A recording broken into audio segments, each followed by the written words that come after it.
Hi. ఈరోజు క్రొత్త thrilling horror మీ ముందు ఉంచబోతున్నాను. మాకు తెలిసిన వాళ్ళు చెప్పిన రియల్ హర్రర్.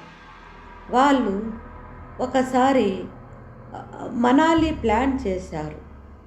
అలా కారులో బయలుదేరుతూ ఉండగా దట్టమైన అడవుల గుండా కారు వేగంగా బయలుదేరుతోంది. హ్యాపీగా మ్యూజిక్ వింటూ హాయిగా త్రుళ్ళుతూ ఆ అడవులను ఎంజాయ్ చేస్తూ ఉండగా ఒక స్త్రీ కారుకు అడ్డంగా వచ్చి నిల్చుంది.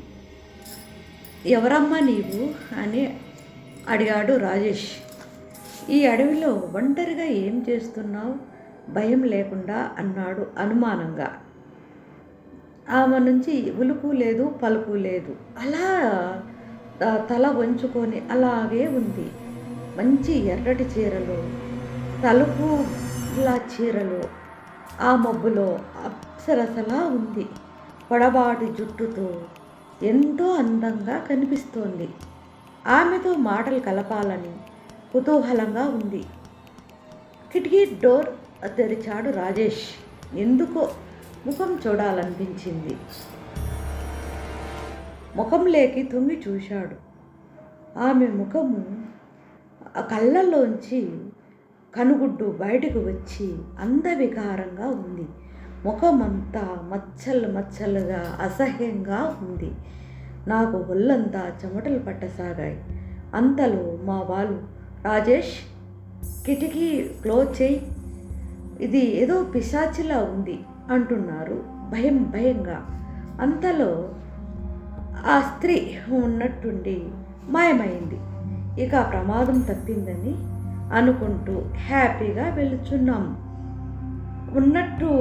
ఉన్నట్టుండి వెనుక నుంచి భుజంపై చేయి వేసినట్టు అనిపించసాగింది. ఉలిక్కి పడ్డాను. నేను తప్ప అందరూ హాయిగా నిద్రపోవచ్చున్నారు.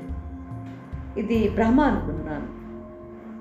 మళ్ళీ కాసేపటికి పొడవాటి చేతులతో నా మెడను ఆక్రమించసాగింది. నాకు నోట మాట రావటం లేదు. మళ్ళీ ఉన్నట్టుండి కారు బయట గజ్జల చప్పుడు చేస్తూ అతి క్రూరంగా నవ్వుతూ పక్క నవ్వుతూ ఏడుస్తూ నడుస్తూ అలా చేస్తూ ఉంది. ఒక్కొక్కసారి కారుపై నిల్చొని శబ్దం చేస్తూ పక్క నవ్వుతూ జుట్టు విరపోసుకొని మమ్మల్ని భయకంపితులను చేస్తోంది. మళ్ళీ ఒక్కసారిగా దూకేసి కారు దుబ్బుతోంది. మాటికి దుబ్బుతోంది. మేము ఎలా కంట్రోల్ చేసుకోవాలో మాకు అర్థం కావడం లేదు. మా వాళ్ళు అంటున్నారు, కారు స్పీడ్గా పోనీ, దీని నుంచి బయటపడాలంటే మనం వేరే దారి లేదు, వెళ్ళండి వెళ్ళు త్వరగా రాజేష్ అంటున్నారు. మా వాళ్ళందరూ ఆంజనేయ స్వామి బొమ్మ వెతుకుతున్నారు దాని నుంచి బయటపడడానికి. అలా